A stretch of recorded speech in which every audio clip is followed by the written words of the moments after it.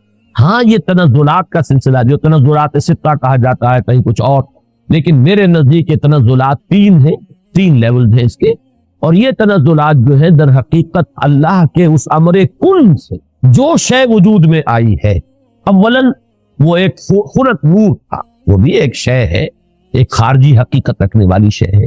اس مرحلے پر دو صاحب شعور، صاحب تشخص ہستیاں پیدا کی گئیں، ارواح انسانیہ اور ملائکہ، اور ان میں جیسا کہ میں نے عرض کیا قطعاً کوئی چیز توحید کے منافی نہیں ہے اگر یہ بات مانی جائے کہ سب سے پہلے جو پیدا کیا گیا وہ نور محمدی ہے، یعنی روح محمدی۔ نور محمدی در حقیقت روح محمدی کا نام ہے، اس لیے کہ روح جو ہے نوری الاصل ہے۔ وہ جو اقبال نے کہا ہے کہ نقطہ نوری یہ جو ہے خاک کے اندر پنہا، غافل تو نرا صاحب ادراک نہیں ہے ذوق تجلی بھی اسی خاک میں پنہا، غافل تو نرا صاحب ادراک نہیں ہے۔ تو یہ جو ہمارا شعور ہے میں در حقیقت اس روح کی بنیاد پر ہے، اور وہ روح جو ہے نوری الاصل ہے، میری بھی آپ کی بھی۔ اگرچہ وہ نور محمد الرسول اللہ صلی اللہ علیہ وسلم کی روح کا جو معاملہ ہے، ہم ویسے اگر کہیں گے تو کہاں ہم اور کہاں وہ، زمین و آسمان کا فرق ہے۔ ہمارا وہ نور جو ہے ہمارے نفس کی ظلمانیت کے اندر گم ہو گیا، اور وہاں وہ جو نور ہے وہ اپنے نفس کے اوپر ایسے غالب ہے کہ حضور نے جیسے کہ فرمایا کہ شیطان تو میرے ساتھ بھی ہے لیکن میں نے اسے مسلمان بنا لیا، جبکہ ہمارا شیطان ہم پر حاوی، ہمارا وہ ٹمٹماتا ہوا چراغ جو ہے کبھی کبھی اس کی کوئی رمق جو ہے وہ کبھی محسوس ہوتی ہے۔ یہ بڑا پیارا جملہ ہے ابن سینا کا، پیارا جملہ ہے، ظاہر بات ہے فلسفی تھے اور ان کی بہت سی باتوں سے ہمیں اختلاف ہے، لیکن یہ کہ بہت سی باتیں ان کی بڑی بلند بھی ہیں۔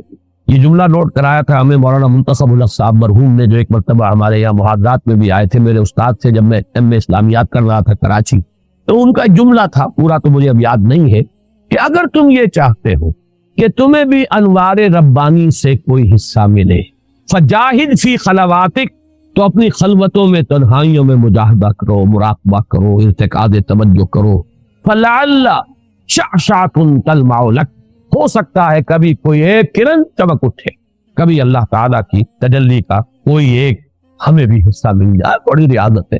اور وہاں محمد الرسول اللہ صلی اللہ علیہ وسلم کی روح جو ہے وہ ہر وقت تجلی ہے انوار الہیہ کے ساتھ، یہ دوسری بات ہے، لیکن اپنی اصل کے اعتبار سے تمام انسان کی ارواح جو ہے نوری نسل ہے، اسی نور سے پیدا ہوئی ہے، لیکن سب سے پہلے نور محمدی یا روح محمدی صلی اللہ علیہ وسلم کو پیدا کیا، ساتھ ہی ملائکہ ہے۔ پھر یہ تنزل کا دوسرا مرحلہ آ رہا ہے، اب خلق نور میں بڑے بڑے ایکسپلوژن کے ذریعے سے، اور غالباً بگ بینگ جو ہے وہ جو بھی کچھ دیکھا ہے، میں نے کئی مرتبہ بات کہی ہے کہ یہ جدید فلسفی ہوں یا جدید سائنسدان ہوں، ان کی جہاں تک ایکویٹی آف آبزرویشن کا تعلق ہے، بڑی ایکیوٹ آبزرویشن ہے، انہوں نے غور بہت کیا ہے، سوچا ہے، تو بہت چیزیں انہوں نے دیکھی، اگرچہ ان کی تعبیر، توجیہ اور ان میں کیا ربط و تعلق ہے اس میں ٹھوکریں کھا گئے۔ فرائیڈ کی عظمت کا میں قائل ہوں کہ اس نے انسانی شخصیت کے 3 لیول معین کر لیا، آبزرو کیا ہے کہ انسان کے اندر 3 لیولز ہیں، ایک سب سے نیچے ہے اڈ اور لیبیڈو، اس کے حیوانی تقاضے، اس سے اوپر ہے اس کے سیلف خودی، اس سے اوپر ایگو اسے کہتا ہے، اور اس کے اوپر ہے سپر ایگو۔ 3 لیول، میں سمجھتا ہوں یہی 3 لیول ہے جو ہمیں ہمارا دین بتاتا ہے، نفس، قلب اور روح۔ البتہ یہ کہ اس کی تعبیر کچھ اور ہے، وہ سپر ایگو کو سمجھتا ہے کہ وہ معاشرے کے زیر اثر کچھ نارمز ہوتے ہیں، کچھ اثرات ہوتے ہیں جو انسان کو ہانٹ کرتے رہتے ہیں، یہ نہ کرو، یہ نہ کرو، یہ کرو، یہ چیز جو ہے اس کے اوپر سپر ایگو جو ہے اس کی ایگو کے اوپر مسلط رہتی ہے، اسے پریشان کیے رہتی ہے۔ ہمارے نزدیک وہ روح ہے در حقیقت، جس کے اندر ایک جو ارج ہے وہ اللہ کی طرف توجہ کی ارج ہے، اللہ کا قرب حاصل کرنے کی ارج ہے، وہ انسان کو اوپر اٹھانا چاہتی ہے۔ یہ نفس امارہ جو ہے حیوانی وجود، یہ انسان کو نیچے کھینچ رہا ہے، پستی کی طرف لے جانا چاہتا ہے، پست خواہشات اور زمینی تمناؤں اور آرزوؤں کے اندر گرفتار رکھتا ہے۔ درمیان میں وہ قلب ہے، اگر اس قلب کے اوپر یہ اڈ یا لیبیڈو جو ہے یہ غالب آ جائے تو انسان نرا حیوان بن کر رہ گیا، اس کا انسان مرد۔ اگر روح غالب ہو گئی تو کیا کہیں گے، پھر یہ ہے وہ شے جو مطلوب ہے، روح غالب رہے تو گویا کہ اب روح مرکب ہے، اور یہ نفس جو ہے یہ گھوڑے کے مانند ہے جس پر سواری کر رہا۔ یہ میں نے عظمت صوم میں بھی یہ سارے مضامین بیان کیے ہیں، حقیقت انسان میں بھی۔ بہرحال یہ ہے جنات کے بارے میں جو میرا تصور ہے، اور چونکہ ان میں روح نہیں ہے، میں جو بات عرض کر رہا تھا وہ رہ گئی تھی، پھر دوبارہ یاد آ گئی. میں نے جو 3 لیولز معین کیے، ان میں سے پہلا لیول جو ہے نور، ملائکہ، ارواح، یہ عالم امر ہے. اور 2 لیول نار والا، ناری کروں کا، اور یہ خاک اور زمین کا، اور زمینی حیوانات اور زمینی نباتات، اور انہی میں سے ایک انسان، یہ عالم خلق. عالم امر میں ٹائم ایلیمنٹ ہے ہی نہیں، روح کو کوئی وقت درکار نہیں ہے. یہاں سے کروڑوں میل جانے کے لیے کوئی وقت درکار، نہ روح کو نہ فرشتے کو کوئی وقت درکار. یہ عالم امر ہے، اس کی شان یہ بیان ہوئی ہے، انما امرہ اذا اراد شیئا فانما یقول لہ کن فیکون. نو ٹائم ایلیمنٹ واٹس ایور. اور یہی عالم امر ہے جس میں کہ فرشتے اور روح انسانی کا ایسا ربط ہوتا ہے. فرشتہ وہی لاتا ہے تو روح ہے در حقیقت نبی کی اور رسول کی جو اسے ریسیو کرتی ہے. جیسے کہ آپ کو معلوم ہے کہ آپ کی فضا کے اندر اس وقت جو بھی ٹرانسمیشن ہو رہی ہے ریڈیو کی، ٹیلی ویژن کی، وہ تو فضا میں موجود ہے. آپ کے پاس بھی تو ایک آلہ ہونا چاہیے جو اسے کیچ کرے. آپ کے ریڈیو ہے، ریڈیو میں بالز لگے، وہ اسے کیچ کر رہے ہیں. ٹیلی ویژن ہے، اس میں وہ میکینزم ہے جو کیچ کر رہا ہے. فضا میں تو ہے. تو 2 چیزیں ملتی ہیں. تو ملائکہ کی طرف سے لائے جانے والے پیغامات، ان کو کیچ کرنے والا انسان میں جو حصہ ہے وہ روح ہے. وہ یہ انسان کے جسمانی وجود نہیں ہے، یہ آنکھیں نہیں ہے، یہ کان نہیں ہے، بلکہ براہ راست قلب جو مسکن ہے روح کا، وہ ہے محبت وحی. فَإِنَّهُ نَزَّلَهُ عَلَىٰ قَلْبِكَ. اے نبی، جبریل نے تو اس کو نازل کیا آپ کے قلب پر.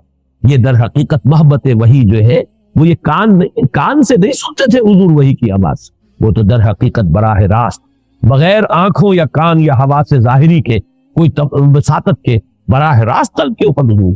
اور یہی وہ شے ہے جو جنات میں نہیں ہے. لہذا جنات میں کوئی وحی نہیں، جنات میں کوئی نبوت و رسالت نہیں. جنات بھی انسانوں میں جو انبیاء اور رسول آتے رہے انہی کے تابع ہیں. اس معاملے میں جیسا کہ میں نے عرض کیا الحمدللہ کہ ہمارا جو ہے سلف سے متفقہ عقیدہ ہے. لیکن یہ کہ اس دور میں مولانا اصلاحی صاحب نے اس باب میں بھی جیسے فقہ کے معاملے میں رجم کے سلسلے میں بہت بڑی ٹھوکر کھائی ہے، اسی طریقے سے اس معاملے میں بھی بہت بڑی ٹھوکر کھائی ہے. اللہ تعالیٰ انہیں اپنی رائے پر نظر ثانی کرنے کی اور اس سے رجوع کرنے کی توفیق عطا. اب یہ ہے وہ فلسفہ جنات کا. اس میں ایک بات کہ جو ان دونوں مقامات کے سمجھنے کے لیے، اور اس سے پہلے بھی قرآن مجید میں بار بار یہ مضمون آیا ہے، اس کے حوالے سے اور جان لیجئے. وحی یا احکام و اوامر خداوندی کا نزول فرشتوں کے ذریعے ہوتا ہے. فرشتوں کا جبکہ وہ فرشتے وحی کو لے کر نازل ہوتے ہیں یا احکام خداوندی کو، یہ جو جنات ہیں ان میں سے کچھ اوپر جا کر تلقی کر لیتے ہیں، کچھ سان بن لے لیتے ہیں، فرشتوں کی آپس کی گفتگو سن لیتے ہیں. اس سے جو حقائق اور واقعات انہیں معلوم ہوتے ہیں، وہ اس دنیا میں آ کر جو کاہن قسم کے لوگ یا عامل قسم کے لوگ، کاہن قسم کے لوگ، کہانت کا جو بازار دنیا میں چلتا رہا اور کاروبار ہوتا رہا، وہ اس اعتبار سے ہوتا تھا. اور آج دنیا میں جو اسپرچوئلزم کے نام سے ہو رہا، کہ یورپ کے اندر ایک بڑا فلسفہ ہے، بڑا سن ہے. وہ آپ کے والد کی روح کو بلوا لیں گے اور وہ والد کی روح آ کے کہے گی بھائی میں تمہارا والد ہوں. وہ یاد کرائے گی کہ میں دیکھو اس اعتبار سے پہچانو، میں اس واقعے کو، اس واقعے کو، ساری چیزیں وہ بیان کرے گا. اور لوگ سمجھتے ہیں کہ ہمارے والد کی یا والدہ کی یا دادا کی یا دادی کی روح سے نکلا. یہی شیاطین ہے در حقیقت کہ جو دھوکہ دے رہے ہیں اور گمراہ کر رہے ہیں انسانوں کو. اور یورپ کی اسپرچوئلزم کا بھی در حقیقت پورا میکینزم انہی جنات کے حوالے. فرشتے کبھی اس کاروبار میں ملوث نہیں ہو سکتے. وہ بہت مقدس ان کی ہستی ہے اور وہ اس طرح کے معاملات سے منزہ ہے، اعلیٰ اور عرفہ ہے. لیکن جنات کے اندر یہ سارا دھندا موجود. یہ جو خبریں لینے کے لیے دور تک جاتے تھے اور سمائے دنیا تک ان کی رسائی ہے، یہ جو سب سے نیچے آسمان ہے اس تک، یہاں تک یہ پہنچ سکتے. اب اس کی حقیقت ابھی ہم پر منتشر نہیں، میں بھی نہیں جانتا کہ اس سے مراد کیا ہے سمائے دنیا. آیا ہم نظام شمسی جہاں ختم ہوتا ہے اسے سمائے دنیا کہے؟ ہو سکتا ہے ایک توجیہ ہے کہ ایک دنیا کا یہ جو سولر سسٹم ہے اس کا ایک حد آ جائے کہ سولر سسٹم کی شاید وہ سمائے دنیا ہو.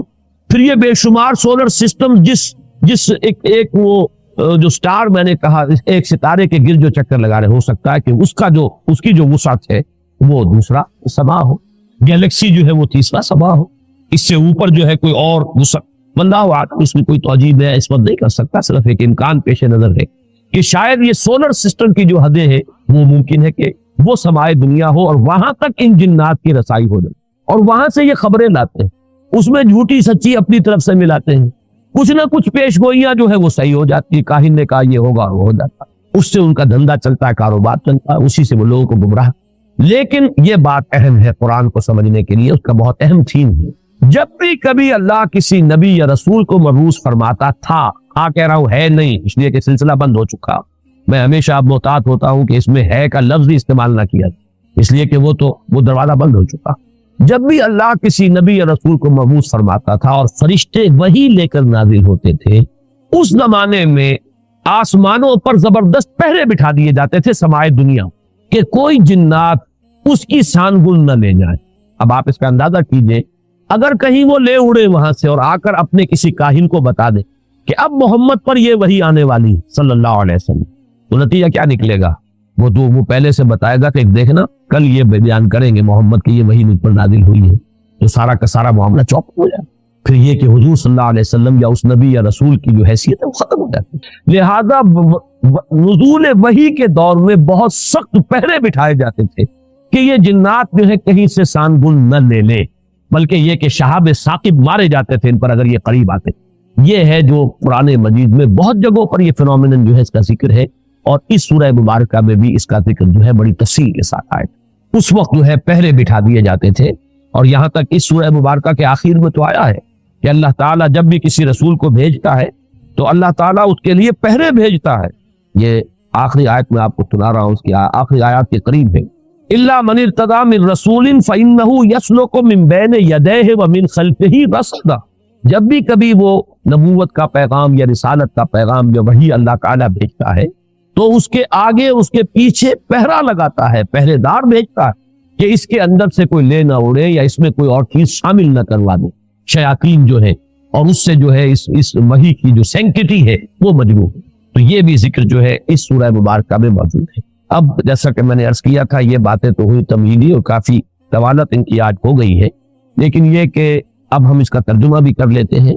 لیکن ترجمے سے پہلے میں عرض کر دوں، روایات میں دو واقعات ہمیں ملتے ہیں کہ جن میں ذکر ہے کہ حضور صلی اللہ علیہ وسلم کے علم کے بغیر کچھ جن آپ کو قرآن پڑھتے ہوئے سن گئے، قرآن سنا آپ کی زبان سے۔ ایک تو روایت وہ ہے جو حضرت عبداللہ ابن عباس سے ہے رضی اللہ تعالی عنہما۔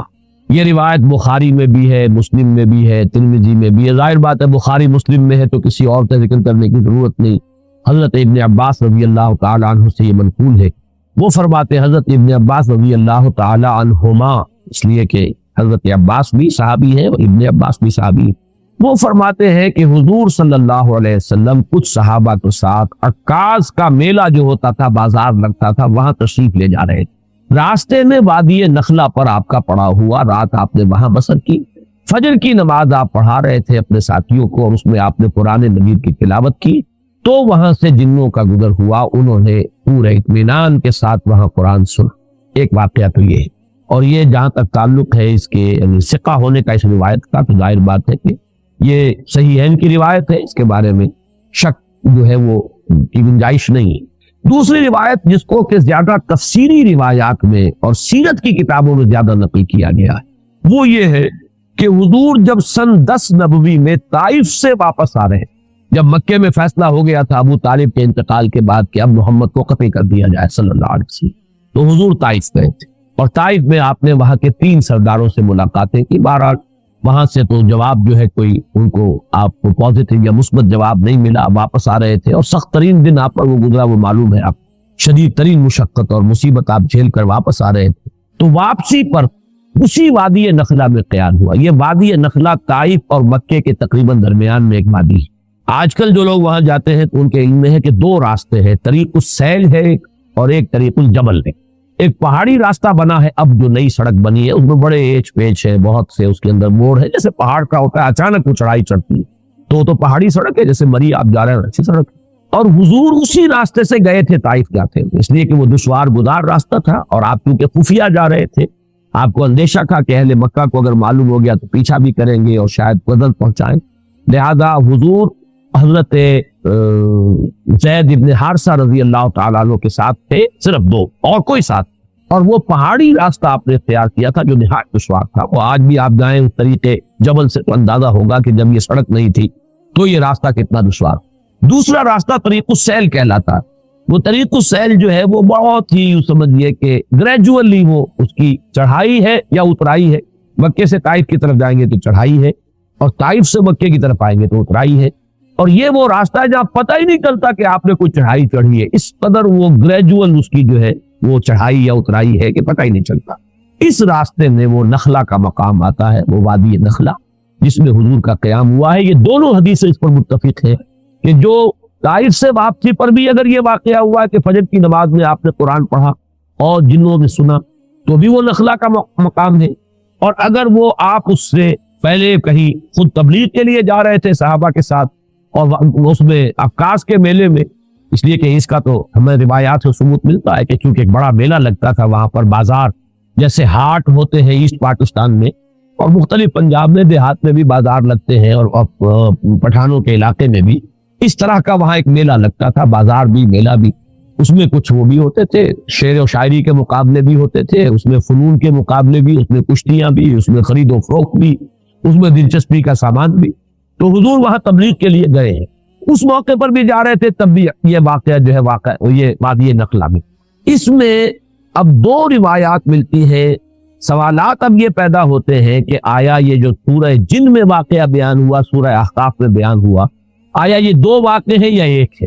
بعض حضرات کی رائے یہ کہ ایک ہی واقعہ ہے جو دو جگہ بیان ہوا، بعض حضرات کی رائے کہ نہیں یہ دو واقعے بالکل علیحدہ ہے۔ میری رائے جو ہے جتنا بھی میں نے غور کیا ہے سمجھا ہے اس دوسری رائے کے ساتھ ہے، یہ دو علیحدہ علیحدہ واقعے۔ نمبر دو کہ پہلا واقعہ جو ہے وہ یہ ہے جو اب ہم پڑھ رہے ہیں سورہ جن، اس کا میرا اندازہ ہے کہ یہ سن 4، 5 یا 6 نبوی اس میں ہوا۔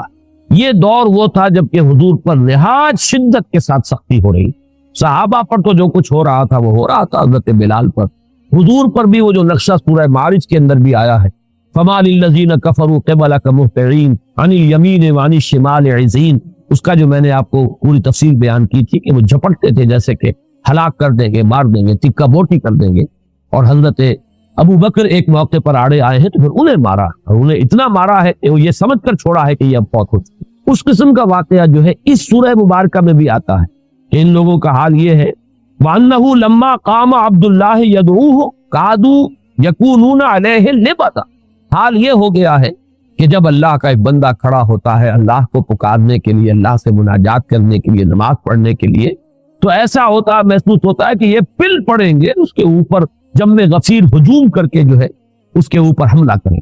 تو یہ سورہ معارج کی آیات اور سورہ جن کی یہ آیت جو ہے یہ ایک دوسرے سے بہت مشابہ، اور یہ صورتحال میں تفصیل سے سورہ معارج میں عرض کر چکا ہوں کہ یہ ہے سن 4 سے سن 6، 7 نبوی، ابھی ہجرت نہیں ہوئی ہے، یہ آغاز وحی سے جو سن شمار ہوتے یہ اس دور کا واقعہ۔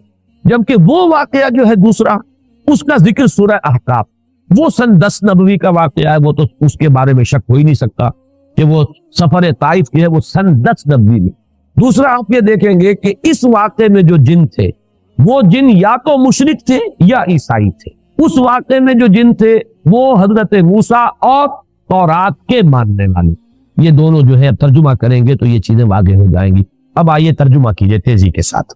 قُلْ أُوحِيَ إِلَيَّ، اے نبی کہہ دیجئے کہ میری جانب وحی کی گئی ہے، أَنَّهُ اسْتَمَعَ نَفَرٌ مِّنَ الْجِنِّ، کہ سنا توجہ کے ساتھ جنوں کی ایک جماعت نے، فقالوا، تو انہوں نے کہا، اب یہ صرف تذکرہ اتنا کیا واقعے کا، اب ساری گفتگو ان کی نقل کر، انہوں نے قرآن سنا، اب جا کر اپنے دن اپنے قوم کے لوگوں سے جو کہا اب وہ تقریر ساری ان کی۔ یہ بھی ہو سکتا ہے کہ یہ ایک ہی مسلسل تقریر ہو، یہ بھی ہو سکتا ہے کہ مختلف مواقع پر انہوں نے جو باتیں کہی ہو ان میں سے جو چیدہ نمائندہ جملے ہیں ان کو یہاں پر جمع کر دیا۔ بلکہ یہ دوسری بات مجھے اسلوب سے زیادہ مقاربت رکھنے والی اور اس سے زیادہ قریب معلوم ہوتی۔ فقالوا انا سمعنا قرانا عجبا، تو انہوں نے کہا کہ ہم نے سنا ایک قرآن بہت عجیب، اور عجیب سے مراد ہے بہت دل کو لبھانے والا، بہت عمدہ، بہت پسندیدہ۔ یہدی الی الرشد، وہ رہنمائی کرتا ہے اس شے کی طرف کہ جو کامیابی اور فوز اور فلاح کی طرف لے جانے والی۔ فآمنا بہ، تو ہم تو اس پر ایمان لے آئے، ہم نے اس کی تصدیق کی۔ ولن نشرک بربنا احدا، اور ہم ہرگز اب شریک نہیں کریں گے اپنے رب کے ساتھ کسی بھی شے کو، کسی بھی ہستی کو۔ معلوم ہوا کہ یہ شرک، مشرک تھے پہلے، اور مشرک دو ہی طرح کے تھے، یا مشرک وہ یا مشرکین وہ عیسائی تھے جنہوں نے حضرت مسیح کو خدا کا بیٹا، یہ بھی آگے آ جائے۔ اس کی شرح کر رہے ہیں کہ اب ہم شرک نہیں کریں گے، ہم تائب ہو گئے ہیں۔ وَأَنَّهُ تَعَالَى جَدُّ رَبِّنَا، اور ہمیں تو یہ بات معلوم ہوئی, ہم پر یہ حقیقت منکشف ہو گئی کہ ہمارے رب کی شان تو بہت بلند ہے, بہت اعلیٰ ہے, بہت اعلیٰ. متخذ صاحبۃ ولا ولدا, اس نے نہ کسی کو اپنی جورو بنایا نہ کسی کو بیٹا بنایا. وَأَنَّهُ كَانَ يَقُولُ سَفِيهُنَا عَلَى اللَّهِ شَطَطًا, اور ہمارا بے وقوف یا ہمارے بے وقوف جو کچھ اللہ کی طرف منسوب کر رہے تھے وہ تو بڑی غلط بات, بڑی گستاخی کی بات, بڑی ہی گمراہ کن باتیں تھیں جو وہ کہہ رہے تھے. وَأَنَّا ظَنَنَّا, اور ہم یہ سمجھتے رہے, اس گمان میں رہے, اس حسن ظن میں مبتلا رہے, أَلَّن تَقُولَ الْإِنسُ وَالْجِنُّ عَلَى اللَّهِ كَذِبًا, کہ جن اور انسان اللہ کی طرف تو کوئی غلط جھوٹ منسوب نہیں کریں گے. ایسی کون ایسا شامت کا مارا ہوگا جو اللہ تعالیٰ کی طرف غلط بات منسوب کرے. لیکن ہمیں معلوم ہوا کہ ہمارے یہ لوگ, ہمارے یہ لیڈر کہہ لیں جو بھی کہیں, ہمیں بہت غلط پٹیاں پھاڑ رہے. ہم اس گمان میں رہے, انا ظننا لن تقول الانس والجن علی اللہ کذبا, اللہ کی طرف غلط بات. وانه کان رجال من الانس یعوذون برجال من الجن, اور یہ کہ انسانوں کے بہت سے مرد پناہ طلب کیا کرتے تھے جنوں میں سے بہت سے مردوں کی, جنوں میں سے بہت سے افراد کی, تو اس سے ان کی سرکشی میں اور اضافہ ہو گیا. یہ میں بعد میں تفصیل سے کروں گا, بلکہ یہاں تھوڑی سی وضاحت ہو ہی جائے کیونکہ جنات کے بارے میں بیان کر چکا ہوں. عرب میں ایک رواج یہ تھا کہ وہ یہ سمجھتے تھے کہ ہر وادی کا ایک جن ہوتا ہے جو اس کا مالک ہوتا ہے, رب ہوتا ہے. رب کے اصل معنی مالک کے, لہذا جب بھی کبھی ان کا قافلہ کہیں رات کو قیام کرتا تھا کسی وادی میں, تو پکار کر کہتے تھے کہ ہم اس وادی کے رب یا اس وادی کے جن کی پناہ میں آتے ہیں, ہم اس کی پناہ کرتے. یہ ان کا عقیدہ تھا کہ پھر کوئی شیگردن نہیں پہنچاتی. اور اس اعتبار سے کہا جا رہا ہے کہ یہ انسان جو ہے اشرف المخلوقات ہو کر, مسجود ملائک ہو کر, یہ جنوں کی پناہ طلب کیا کرتے تھے. اس سے ان کی سرکشی میں, گمراہی میں اور اضافہ ہو گیا. وَأَنَّهُمْ ظَنُّوا كَمَا ظَنَنْتُمْ, اور انہوں نے بھی یہی گمان کیا تھا جیسے کہ تم نے گمان کیا. اللہ یبعث اللہ احدا, کہ اللہ کسی کو نہیں اٹھائے گا. اس کے دو معنی ہے, وہ بعد میں تفصیل سے کر دوں گا. یعنی بات بعد الموت, کوئی موت اور کوئی بات بعد الموت نہیں ہے, موت کے بعد جی اٹھنا نہیں ہے, یا نہیں بھیجے گا, نہیں اٹھائے گا اللہ کسی نبی یا رسول کو. اللہ یبعث اللہ احدا وَأَنَّا لَمَسْنَا السَّمَاءَ فَوَجَدْنَاهَا مُلِئَتْ حَرَسًا شَدِيدًا وَشُهُبًا, اور ہم نے آسمان کو ٹٹولا تھا. یہ وہی جو خبریں لینے کے لیے جایا کرتے تھے, تو ہم نے آسمان کو ٹٹولا تھا, سانگل لینے کی کوشش کی تھی, تو ہم نے پایا تھا اسے کہ اسے بھر دیا گیا. ملیت, ملیان کہتے ہیں کوئی شے جو بالکل بھری ہوئی, تو ملیت حرسن, کہ پہروں سے, پہرے داروں سے بھر دی گئی ہے. شدیدن, بڑا شدید پہرا لگا دیا گیا ہے. وشہبا, اور یہ جو شہاب ثاقب ہے ان کا بڑا سٹاک جمع کر لیا گیا. میزائل کھڑے ہوئے وہاں پہ کہ اب اگر کوئی جائے گا